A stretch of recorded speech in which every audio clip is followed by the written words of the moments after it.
Adams State College. Great stories begin here. Go ahead and get started since it's a couple minutes after noon. Thank you to all of you for coming to today's lunchtime talk in science and math. It's my pleasure to introduce Dr. Astalos, one of our physics professors here. He'll be giving us a discussion about planets and other solar systems.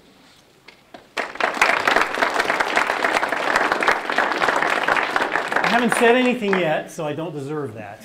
Hopefully you'll still feel like it in 50 minutes. Before I start talking about Kepler the mission, I want to talk a little bit about Kepler the man, the person, so you can see why we name a mission whose intent is to find extrasolar planets after Johann Kepler. There's actually a neat connection, a couple of neat connections there. So, first question, where did I put the flipper? There we go. Second question, who was Kepler? Hello? There we go.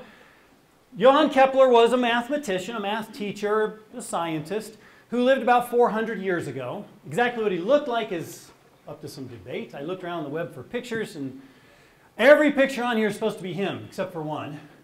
That's supposed to be his wife, I think. His first wife, Barbara.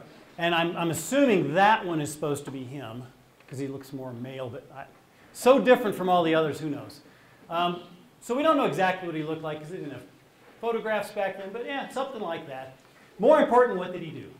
Well, he was a mathematician who really liked the natural world. He liked to study astronomy, and back then a big part of astronomy was how do the planets move? And Kepler was a very smart guy. He spent quite a few years of his life at different times chasing completely wrong ideas.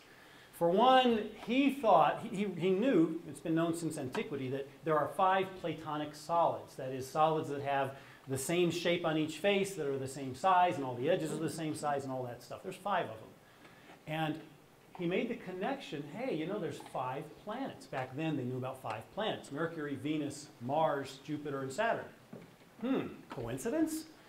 He thought not. So he spent years of his life building models of the Platonic solids and trying to embed them one inside the other in order to get the exact distances, or at least the ratios of the distances, to the planets. Goofball idea. He wasted a lot of years on it. But anyway, he had several other wrong, bad turns along the way, but he did do something that was correct and very important, and he was the first person ever to do it. And that's what we remember him for mostly. And that's what I'm going to be talking about. So, what is it that he did? He did, like I said, he did lots of things. I'm going to focus on one little part of what he did. And that is, he told us how the planets move. So, what's so hard about that? Well, if you watch a planet night after night, week after week, month after month, relative to the background stars, you find that it moves. Most of the time, it drifts to the east relative to the background stars. Jupiter's a great one. Go out in the evenings, shortly after sunset, and look to the southwest. Up high, you'll see a really, really bright star that's not a star. It's Jupiter. And if you're in a dark place where you can see lots of stars around it, think about, maybe even draw a picture, think about exactly where it's at relative to those other stars, and then come out again next week and the week after and watch it over an extended period of time, and you'll see it moves. The funny thing is, planets don't move eastward all the time. This is a photograph, not mine. I'll give credit to who I got it from off the web, which Tunk Tezel maybe. This is a picture of Mars taken over. These are about every week. He took a picture, and then he put them together into one, so all the stars overlapped. And what you find is that Mars was drifting eastward for months, and then it slowed down, turned around, started going back to the west. And it did that for a couple of months, and then it turned around and went on its way back east again. The eastward motion, which is more common, it spends more of its time heading east, is called direct motion. And this motion, as it's going back westward, is called retrograde. All of the outer planets show retrograde motion. The inner planets show even more complex motions. But all the outer planets show this. And so how do you reconcile this observation people have known about since antiquity with some kind of a model for where the planets are in space and how they move? Most everybody knows that in the olden days, everyone thought the Earth was at the center, right? And the planets went around the Earth. People aren't stupid or pig-headed about it. It's not just a belief I don't want to give up kind of a thing for antiquity, for people since the Greeks. Even the Greeks considered the possibility that the sun was at the center and the earth went around the sun. And they actually did something similar to science, with scientific method. They said to themselves, well, if that's the case, then I ought to see these consequences. For one thing, I ought to be able to see the close stars move relative to the distant stars as the earth goes around its orbit. That's called parallax. And they were right, it is there. But it's such an incredibly small effect, they couldn't see it. So they did something scientific. They said, okay, if this is the case, then I should see this. Go out and look for it. Wasn't there. What do you conclude? Oh, it must not be the earth that's moving. So there was some reason for believing the earth was at the center. But the problem is, how do you reconcile the earth at the center, the planets going around the earth, and doing this retrograde motion thing that you can see? Well, the common answer is kind of complicated. They put the planet on one little circle called the epicycle, and here's the planet going around a little epicycle, and then the entire epicycle goes around a big circle around the earth called the deferent, and the net result is, most of the time from the perspective of the earth, the planet appears to move eastward. But once in a while, as the planet passes through this inner part of the epicycle, it appears to move westward. Ah, that accounts for retrograde motion. Can you imagine building a model? We got the Earth at the center, and we got this one circle for for Mercury, and then a circle for Venus, a circle for the Sun, a circle for all these things, and they got all these epicycles on them, and it's all got to work just right. It's really messy. But that's not the ultimate test in science, is it? Not pretty or messy. It's, does it work? And the answer is, this gives not real accurate predictions. We say we have a good model of how the solar system works is if we can use our model to predict, okay, when will we see Mercury do this? When will we see Jupiter over here? And so on. When will it do its retrograde motion? That sort of thing. We can make those predictions, then we say we understand how the solar system works. And the predictions were not all that good. Kepler came along, and he figured out a model that worked really well. Now, he didn't do it right the first time. He first tried to chase circular orbits. He took the Copernican idea. Copernicus lived before Kepler, and suggested that the sun's at the center and the earth goes around the sun. Copernicus was clever, though. He waited until he was on his deathbed to announce that idea, because a little while before Copernicus came up with the idea, Giordano Bruno was burned at the stake for giving that idea, for publishing that idea. So Copernicus waited until he was on his deathbed, published it. Still nobody listened, because Copernicus and Kepler at the first insisted on circular orbits. And the orbits aren't circular, right? What are the orbits? Anybody know? They're ellipses. And this was what Kepler did. When he finally got hold of the best, the most precise observational data in the world, made by Tycho Brahe, he was able to figure out a model that fit the data really, really well. And this is it. The model is planets go around the sun in a shape called an ellipse, with the sun at one focus. Okay, for those of you who are not mathematicians, what's an ellipse? It's actually related to a circle in a very easy to understand way. A circle is the set of all points that are the same distance from the center, right?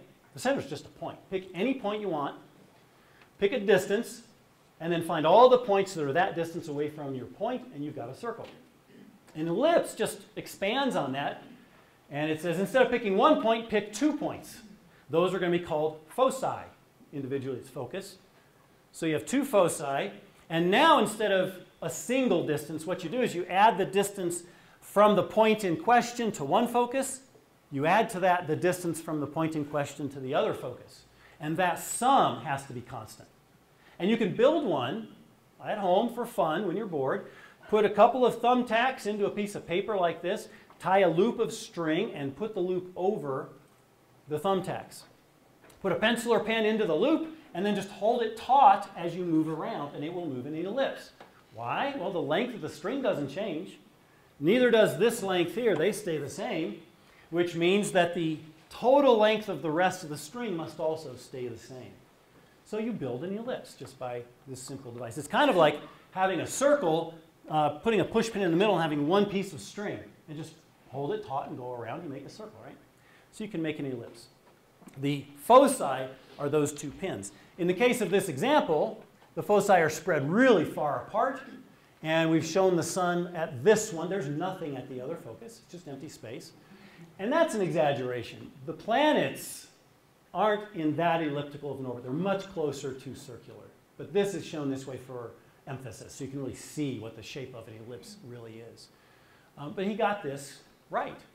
And he knew it was right because he could actually make predictions that matched the data that Tycho Brahe had collected. So he had the best, the most precise observations, and this model showed that that was the case, was able to make predictions based on that data.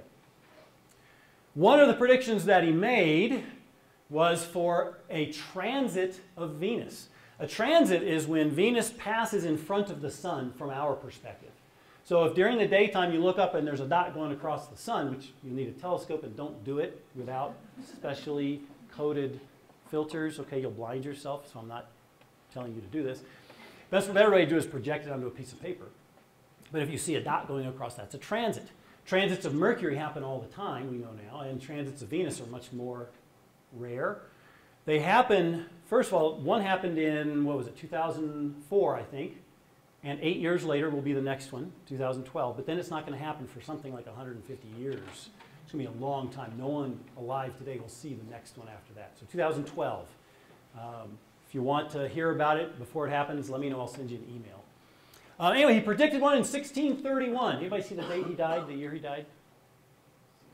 1630. He didn't live to see it happen. But he predicted that there would be a transit of Venus in 1631, and there was. Unfortunately, his data on the orbit of Venus was not accurate enough to predict that this transit would not be visible from Europe. So all the people who wanted to test out his idea, they're mostly in Europe. They looked for it. It wasn't there. They didn't see the transit. Luckily, let's see, I think I have a picture of a transit. There's Venus going across the disk of the sun. And you can imagine that if we're up in, let's say we're on the equator, and this is what it looks like from the equator. If you were to go further north, we'd be getting a perspective from further north. Venus would appear to transit the sun down lower toward the south. And if you go far enough north, you can easily imagine that it would actually pass below the sun. So transits typically are only visible from certain regions. Now, there was a guy in Europe at the time who was involved in that. He studied Kepler's solution, he studied his data, and realized it was really just a problem with the accuracy of the data on Venus's orbit. He was able to update that, fix the calculations, and make a new prediction. His name was Jeremiah Horrocks. And he found out, oh, there's going to be a transit visible from Europe in 1639. And this is a drawing of him actually observing the 1639 transit. So while Kepler's data was off by a little bit for the 1631, it was right on for the 1639 transit as well. And so 8 years after his death, everyone realized he was vindicated. He actually had the right model at that point. And as far as I'm concerned, that's probably the most important thing that Kepler did for us. He told us how our solar system works, how planets move, and that sort of thing. Now, to go on to Kepler, the mission, the idea of the mission is to find other planetary systems. And so, for two reasons, it makes a lot of sense to name it after Kepler. First of all, Kepler told us how solar systems work. But second of all, he was verified using transits. And guess what? The Kepler mission uses transits to find other solar systems. So there's some neat connections there. Okay, so what are the goals of the Kepler mission? Let's move on to that. This is straight off their website. I don't generally like putting lots of words on a slide, but I'll show you their statement on the Kepler website. The scientific objective of the Kepler mission is to explore the structure and diversity of planetary systems. That's a pretty general statement. So they go on from there to name some specifics, and I'll just give you a couple of them. Determine the abundance of terrestrial and larger planets in or near the habitable zone. I'll talk about that in a few minutes.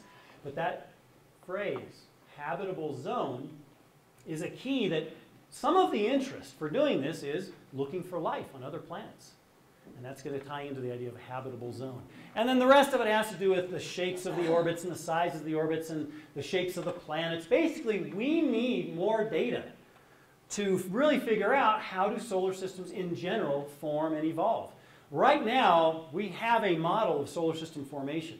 It was designed to explain the solar system that we have a lot of data on, which is ours. Mercury, Venus, Earth, Mars, Jupiter, and so on. And the model that we have, it does a really good job of explaining what we see. Why is it the way we see it? But we only see one solar system. And before about 15 years ago, we didn't even know if there really were any other planets. We knew of no other actual planets around other stars. And then around 15 years ago, we started finding ways to discover them. We started discovering other planets, and the number has grown. Oh, right now, it's almost 500 known planets around other stars. Last time I looked at the website, it was like 465, and it keeps growing. And there's some difficulties.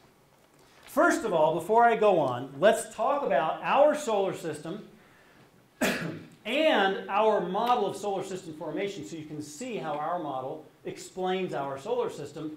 Then I'll show you what's the difficulty. So first of all, here's our solar system. There's our solar system. And I'll turn off the light right now. You see a little more detail. First of all, a disclaimer. These planets are not drawn to scale. The orbits themselves are to scale with respect to each other. But if we drew the planets to the scale of the orbits, you wouldn't see them. They'd be smaller than the red line showing the orbits. Okay? So they're exaggerated. But the idea, here's the solar system here. In the center is the sun, and then we have a group of planets that are small and closely packed together. So we blow that up here, and these are the terrestrial planets. We have Mercury, and then Venus, and then Earth, and then Mars.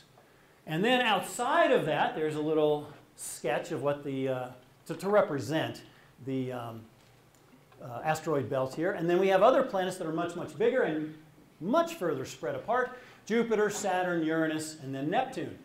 This picture's from a book I used for a class before 2006. 2006 is when the International Astronomical Union redefined the term planet, and Pluto lost its planethood, which a lot of people complain about. But I will talk about for just a minute. You'll understand it better in a few minutes after I describe some of these characteristics. I'll come back to that. So, when you're in science, and you want to start to understand something. So whether you're a biologist and you're starting to study life on a particular island, or you're a geologist and you're starting to study a certain type of rock or whatever, one of the tools scientists use is looking at the characteristics of the subjects that they're studying, the things they're studying, and group them based on common characteristics. And by doing that, you can see that these objects all sort of belong together in some way, and these objects belong together in some sort of way. So what are the differences? Why are they different? Why do we have the different types and so on? And it's a way to start to understand the characteristics of the objects themselves and where the objects came from, how they operate. It's sort of a first step into understanding. A lot of people think scientists are cold and heartless because we categorize everything. It's just a way to know, to learn. So if we do that with the planets, let's look at their characteristics and see if we can sort of group them in some way. We find something interesting. First of all, let's start at the sun, work our way out. The first 4 planets we come to are all mostly rock, a big bunch of metal too, so rock and metal. Not a whole lot of gas involved. They have solid surfaces. You can walk on them if you can survive on the surface. You could walk on. There is a surface to walk on. They have very few moons, if any. Venus and Mercury have no moons. Earth has 1 natural moon. Mars has 2 natural moons. They have no rings. They have a pretty high density because they're mostly rock and metal. So we see these common characteristics among these planets. They're called the terrestrial planets. And then as we move out further beyond the orbit of Mars and ignoring the asteroid belt, we come to these planets, and they have a lot of common characteristics. They have a core of rock and metal, but they are by far mostly gas, hydrogen, helium gas by mass. They are a much bigger percentage of hydrogen, helium gas than they are rock and metal. They're huge. They're all really big. They all have lots of moons. They have rings. Every one of them has rings that we know of. They don't have a solid surface among them. You can't land on Jupiter and walk because there is no surface to land on. It's gas. You go down into the atmosphere, and the atmosphere gets denser and denser and denser, and finally you feel like you're swimming, and then you're at these really high pressures that would crush your ship. There is no solid surface to land on. And so these are called, as a group, the Jovian planets, because they share a set of characteristics that's the same among them, and yet very different from the terrestrial planets. So as far as categorizing the planets to be able to understand something about them, we have two categories of planets that are very clear. Okay, then we have Pluto. It's kind of small. In fact, it's smaller than the smallest planet. So you might think, okay, maybe it's terrestrial. It's not mostly rock. It's actually mostly ice. If you look at the densities of the terrestrial planets are all up around 5 to 6-ish, the average density of the rock and metal that's in them. The density of the Jovian planets is around 1.3, and these are kilograms per cubic meter, or is it grams per cubic centimeter? Grams per cubic centimeter. Pluto weighs in, density is in, around 3, right in the middle. Let's see, it's small, you might think it's terrestrial, but it's not in close like the other terrestrial planets are. It actually has 3 moons, more than any terrestrial planet. So what you find is that it has characteristics sort of both and sort of neither. It doesn't really fit either category. So scientifically, from the perspective of grouping the objects in the solar system, it does not belong with the terrestrial planets, it does not belong with the Jovian planets. I am not going to argue their definition was the best. There are people who will argue that with me in this very room, I'm sure. But anyway, that's the reason why Pluto is no longer a planet, it's now a dwarf planet. They had to come up with some other category to put it in. Okay? So there's our solar system, and we need to be able to account for terrestrial planets, mostly rock and metal in the middle, Jovian planets, mostly gases, in the outside. When we try to explain where did it come from, how did it form? Well, here's our model, a very quick version of our model of solar system formation. So the basic idea is there are huge clouds of gas and dust, like hundreds of times bigger than our solar system, out there in space. We can see them. And they do collapse due to gravitational attraction of all the gas and dust that's in there towards itself. So its own weight basically pulls it together. As it starts to come together, just like a skater starts turning slowly with her arms out, when she brings them in, she spins faster. There's some angular momentum in that system, and so as it starts to collapse, it starts to spin. Collisions tend to flatten it out. So we have this huge, flat, rotating disk of gas and dust. If you imagine in the center of that disk, that's where the gas and dust has fallen the furthest, and so it's given up the most potential energy, converted to kinetic energy, and then through collisions converted to through friction, converted to heat. It's the hottest place, right in the center. Now, we need this gas and dust, we need the gases especially, to condense into solids that can then start sticking together to make planets. The things that will actually condense into a solid at these high temperatures are the metals. Metals have evaporation or melting, not melting, but evaporation points of thousands of degrees Celsius. So they'll be the first things as you move from the hot center outward. They'll be the first things to condense. After that, the next thing you see condensing out would be the silicates, the rocks. And they're typically in the hundreds of degrees. So a little further out, you start getting little chunks of rock condensing out of the cloud because it's getting cool enough. You don't see the hydrogen compounds, what chemists often call volatiles. So water, ammonia, methane, those sorts of things. You don't see those condensing out until you get much further out, where it's cool enough for those things. They're called volatiles because they evaporate at a very low temperature.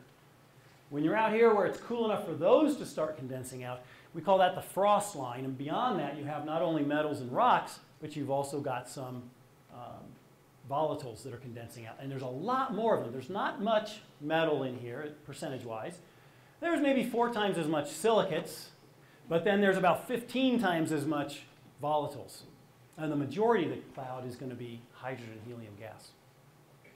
So whatever planets form in here, the material, the chunks that they had to gather together to make a planet, they're just going to form through collisions, gravitational attraction.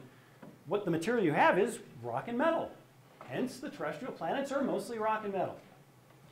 As you go further out beyond the frost line, now you not only have rocks and metals, but you also have those volatiles, the ices now, that have some mass that can combine to form a planet. And because there's so much more of that, the big balls that form are much, much bigger. Being much bigger, they have more gravity, and the planets that form out here have enough gravitational pull, they can hold on to that hydrogen and helium that makes up most of the cloud. So not only are they bigger at their core, they have all that hydrogen and helium to make them bigger still. So now we understand why the Jovian planets form outside the frost line at the outer parts. The terrestrial planets form inside. So quick and dirty, there's a model of solar system formation that explains what we see in our solar system. Now, in science, is that good enough? No. No, we need to go out and verify. Okay, if that's really how solar systems form, let's go find some other ones, and we should see terrestrial planets on the inside and Jovian planets on the outside, and everything will be well and good.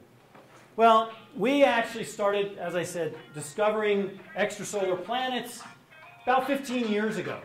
And the method that was used was a different method than Kepler. We didn't use Kepler to do that. A different method altogether. Let's see what that method was. That method was called, can't turn it off? It's too smart for me. Uh-oh. That method I like to call the wobble method. Yay! The wobble method it uses, anybody heard of the Doppler effect? Yes. Yeah, when a source of sound is moving relative to you, that sound, which is a wave, either gets compressed if it's moving towards you, or it gets stretched out if it's moving away. And so as the object's moving towards you, the pitch of the sound gets higher. As it's moving away, the pitch gets lower. And I have a little demonstration here. Hopefully everyone in the front is insured, but I think it'll work. Can you hear the pitch going up and down? So that's the Doppler effect with sound, because sound is a wave. As the tuning fork was coming towards you, those waves were sort of squished together a little more, causing a higher frequency sound. As it was moving away from you, they get spread out a little more, causing a lower frequency sound.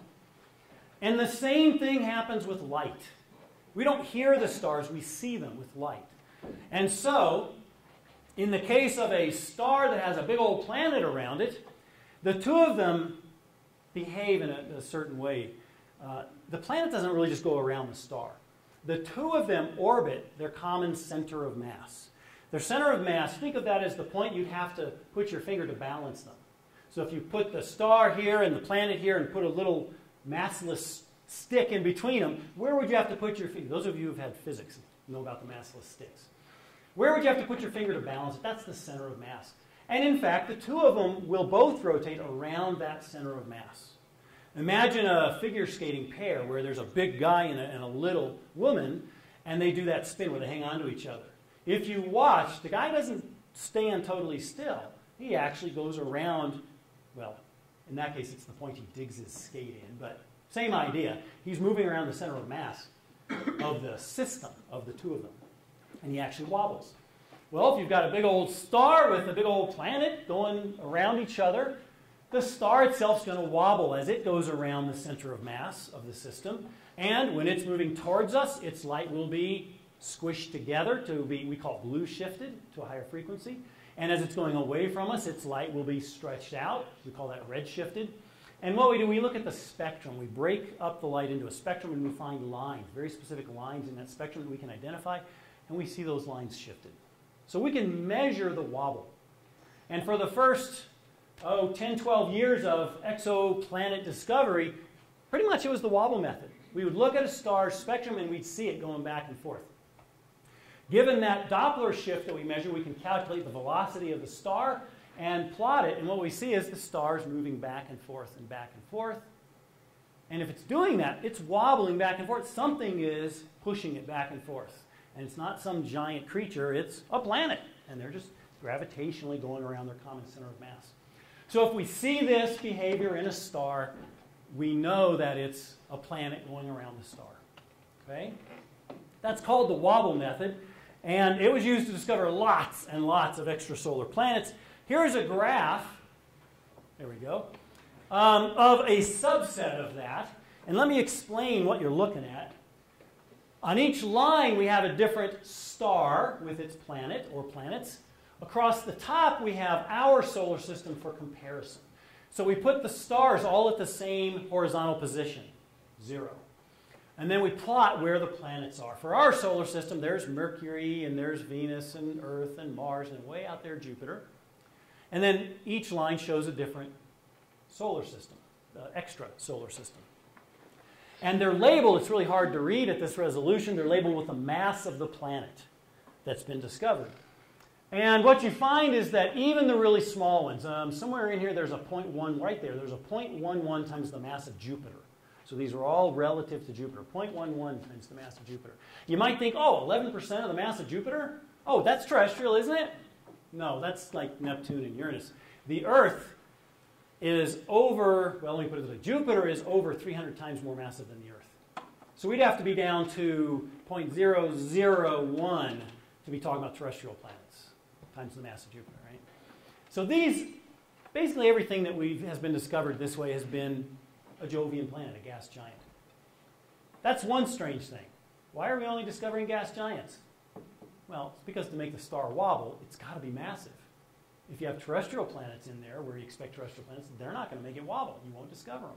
Okay, well, that's understandable. Anybody else see something strange about the data compared to our model of solar system formation? We have giants that are in the...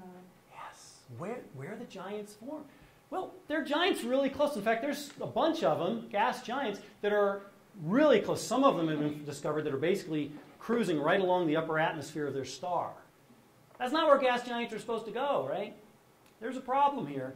Now, this doesn't mean that our model of solar system formation is wrong. It certainly indicates it's incomplete. So it's possible that our model is correct, but after gas giants form out in the outer part of the solar system, something causes them to migrate in towards the center. And there actually have been models suggested, and computer simulations verify it's a possibility. Things like if the star itself doesn't blow away a lot of the gas and dust from the forming solar system, that might create a lot of drag and allow the Jovian planet to lose energy and fall in towards the planet, okay, or towards the star. Now, the one thing you have to ask yourself is, what would happen to any terrestrial planets if a Jovian planet really did migrate in toward the center? Well, that Jovian planet's got gravity, right? It pulls on those terrestrial planets, and so every time the terrestrial planet passes the Jovian planet in its faster orbit, it's going to get this little tug. And as the Jovian planet gets closer and closer, it's going to get a stronger and stronger tug until eventually you destabilize the terrestrial planet's orbit and either just fling it out of the solar system completely or maybe even cause it to crash into the Jovian planet or into the star itself. Basically, they're going to be gone. But the bottom line is, if we find a system with Jovian planets close to the star, and if our model is correct, we certainly shouldn't find any terrestrial planets in stable orbits out here, right? Because they should have been flung out somewhere crazy. If we find systems with Jovian planets out here, and then we find terrestrial planets inside, that's fine. That matches our model of solar system formation. Problem is, we can't find Earth-like planets. We can't find planets that small using the wobble method. They don't have enough gravity to make the star wobble and be able to detect that. So, what do? We send up a satellite called Kepler, right? Okay, we did that. Let's, before I talk about how we do that, let's talk a little bit more about these planets and what we're really looking for as far as life is concerned. If we want to figure out, is there other life in the universe, find evidence for it.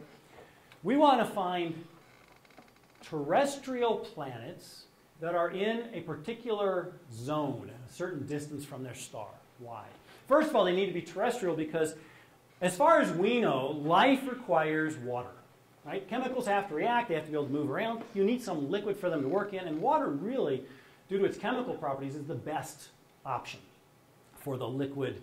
I don't know what you call it, the matrix or whatever, but it's the liquid that all these chemical reactions happen in. And in order to have liquid water in pools, you've got to have a surface for it to pool on. Hence, you need a terrestrial planet. Now, there's also a certain region it has to be in because if your terrestrial planet is too close to its star, it's going to be hot. And all that water basically will have boiled away, will have evaporated away. The H2O will have broken apart due to UV, and the oxygen reacts quickly, the hydrogen floats away. It won't have any water. And in fact, we know there's no water on Venus, and we're pretty sure there's no water on Mercury. For a planet that's outside of this particular zone, it's going to be too cold. And any water on the surface of a terrestrial planet is going to be frozen. And chemicals can't move around inside of ice to react and let life evolve.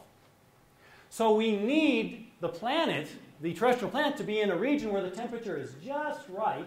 Hence, some people call it the Goldilocks zone. It's not too hot, not too cold, it's just right. Official name, I guess, is habitable zone, but that's no fun. How big the habitable zone is depends on how big the star is. For a smaller star, it's not quite as hot. The habitable zone gets smaller. For a big star, the habitable zone's bigger. But the bigger the star, the less time it takes for it to use up all its fuel and die. Basically explode if it's a really big star. And life takes time to evolve. Our sun's been around for 5 billion years. So we can't really expect to find life around stars that are much bigger than our sun. So a more likely candidate would be something sun-sized or smaller. So we want to find, for the life aspect of it at least, we want to find planets that are in just the right distance, in that region from their star. Okay, now, how does Kepler work? Well, another way that we could detect a planet going around a star, remember the picture of the transit of Venus. If a planet passes in front of its star, it blocks some of the light, which means if we actually graph the brightness of the star over time, we'll see that as the planet passes in front, some of the light gets blocked. The star actually dims a little bit and then comes back. The brightness comes back up to its previous value. It doesn't drop by much. This is for a Jupiter-sized planet. It only drops by something like 1% or 2%. For an Earth-sized planet in an Earth distance sort of, a sun-like star, I should say, the dip will only be about a fraction of a percent, 0.2%. It'll be a very, very small dip. This data was actually gathered with telescopes here on Earth, on the surface, but they're looking through the atmosphere. The atmosphere causes the air to waver, causes the light to get bright and dim, causes it to refract. There's all kinds of interference. That's why you get these huge error bars on observations made from the surface of the Earth. If we go up into space and we don't have any atmosphere to deal with, we get much smaller error bars. We can detect much smaller dips. But that's the basic idea. Now, there are some qualifications. If we see a single dip like this, does that mean there's a planet? No, it doesn't. The Kepler designers decided they wanted to have a minimum of 4 transits observed. They have to be exactly the same depth of the dip. It has to return each time to the same level of brightness. So 4 perfectly timed in the same time period between them in order to say, okay, yeah, we believe that that's a planet. And think about this. If you're looking for Earth-like planets in about the same distance away from the star, how long does it take the Earth to go around its star? A year. And if you want to see 4 of them, 4 transits, you need to be looking for at least about 3.5 years. So the original lifespan of the Kepler spacecraft, the original mission time length, is 3.5 years. It can be extended. Hopefully it will be. I'm sure that requires extra funding, but hopefully it'll be extended so we could even detect more planets. But it's going to take time for it to actually detect Earth-like planets. On the other hand, Kepler was launched in March of 2009. It began scientific data gathering in May of 2009. It's had plenty of time to gather data for a shorter period for the planets that are very close to their stars. And in fact, we have detected, the official count is up to 7 now, stars that are in very close orbits, very fast orbits, because we've had time to see at least 4 of those. I think it's kind of interesting to see some of the false positives that are common.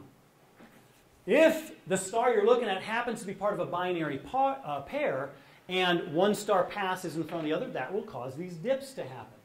And then you're not looking at a planet in orbit around a star. You're looking at a pair of stars, a binary star system, and that's not what they're looking for. On the other hand, if your star happens to be lined up with a binary pair, either the binary pair is further in the background or closer, but they're along the same line of sight, you might see a brightness curve that has the dips from the binary pair. And that's not a planet going around a star either. So those are things that it takes extra research, not just multiple dips, but you have to do something else. You have to look at the spectrum. If you've got a binary pair, then as one star is coming closer to you, the other star is going away, right? So those lines in the spectrum, you won't just see a line going back and forth. You'll see 2 lines, and they'll be doing this in the spectrum over the course of the orbit. So you can tell that it's not a planet going around a star, it's 2 stars. So those are some of the things that they have to look out for false positives. Okay, so What are the things we can figure out? If Kepler discovers the planet, it can, first of all, after a few periods, it has the period of the orbit. And if you have the period of the orbit and the mass of the star, you can figure out how far away the planet must be from the star. From that, you can figure out, and the dip in the brightness, you can figure out how big the planet must be. So we can get the mass of the planet, how far away it is from the star. There's a lot of information we can get from these dips. And so we can start to classify how big the planets are, where they're at, for two things. One, to figure out where we might look for life, and also to help verify our model of solar system formation. A question you have to ask is, how likely is it that a planet will pass right in front of the star from our perspective? When you think about it, here's the star way over here, and it's got planets going around. There's nothing that says they have to go like this. They could be like this, and you won't see any transits, right? So what's the probability? For an Earth-like planet, Earth-sized planet going around a sun-sized star, the probability turns out to be about 0.5%, about 0.5%. So what that means is if there's 200 stars you study that have Earth-like planets in Earth-like orbits around a sun-like star, you expect to see one out of 200. So you can't just check out a few stars. You have to study thousands of stars. And in fact, Kepler is continuously watching over 100,000 stars at once. Continuously. And it's looking in this part of the sky. So it's been put into an Earth trailing orbit around the sun. Its period around the sun is something like 375 days. So it's trailing further and further away from the Earth. And that's because it works in infrared, and they don't want any infrared interruptions or anything. But the whole time, it is staring at this part of the sky. If you go out tonight in a dark sky location, look up almost straight overhead, you'll find your laser pointer. Almost straight overhead, you'll find Deneb. And then off to the west a little bit, you'll find Vega. And then down here, a bright star Altair, that's the summer triangle. If it's a really dark area, you'll see the Milky Way. But there you go. That is where Kepler is staring and staring and staring. It's not moving around. It is fixed on that one point. The only motion, the only moves it does is every 9 months, it rotates about its axis to keep its solar panels pointed toward the sun. But other than that, it's always pointing towards those. Why? Well, these little transits only take a couple of hours. If it looks away for a little while, it might miss one, or two, or 100. The same reason we can't, one of the reasons we can't do it from the surface of the Earth, because if you're doing it from the surface of the Earth, you can only observe at night, in good weather. So you're not likely to catch many of the transits. And those are what we need to find, and we need to find all of them so we can measure the period accurately and so on. Okay, so what has it found? Well, as I said, it hasn't been 3.5 years yet. It's only been maybe 1.5 years of data gathering. It has found some and verified or confirmed some. The confirmed count is up to 7. Here's a picture of the first 5 confirmed, along with their light curves. And you notice most of them, so this is 0.5%, down here's 1% drop in brightness. So these are around the 1% level. That one, that's maybe 0.1% drop in brightness, but Kepler could find it. Because it's up in space, because the equipment is so sensitive, it can find those tiny, tiny little drops and see them regularly over and over. So it saw multiple dips like this. That one turns out to be a fairly small planet. Here's the sizes lined up against Jupiter and Earth just for comparison. We haven't found any Earth-sized planets yet. Certainly not confirmed. There are some candidates, but it takes multiple passes and then it takes other studies to really confirm it and feel confident you've really found one. The smallest one so far is that really tiny dip in brightness. Is only 4 times the radius of the Earth. It's only 4 times bigger across than the Earth. So it's not quite Jupiter-sized. By the way, Jupiter's it's over 11 times the radius of the Earth. But it's still not terrestrial sized. It's pretty darn big. So I've got one more to show you, and this is kind of a cool way of summarizing the planets we've discovered so far. Now, there's a lot of stuff on this graph. Don't freak out on me. On this axis, we plot orbital distance from the planet's star. So how far away from its star is it? Notice it's a logarithmic graph. It's not linear. And then on this axis, what's its mass? And we plot, all these brown dots are most of the planets that have been discovered around other stars. And there's a couple of interesting things in here. Notice that there's quite a few of them close to the star. I mean, here's our solar system for comparison. Jupiter, Saturn, Uranus, Neptune. So they're the most massive. Getting less massive, Earth, Venus, Mars. What's missing? Mercury. On this scale of mass, Mercury is actually down here a little bit. It's only about something like 3 or 4% of the mass of the Earth. So it's actually off the graph down here.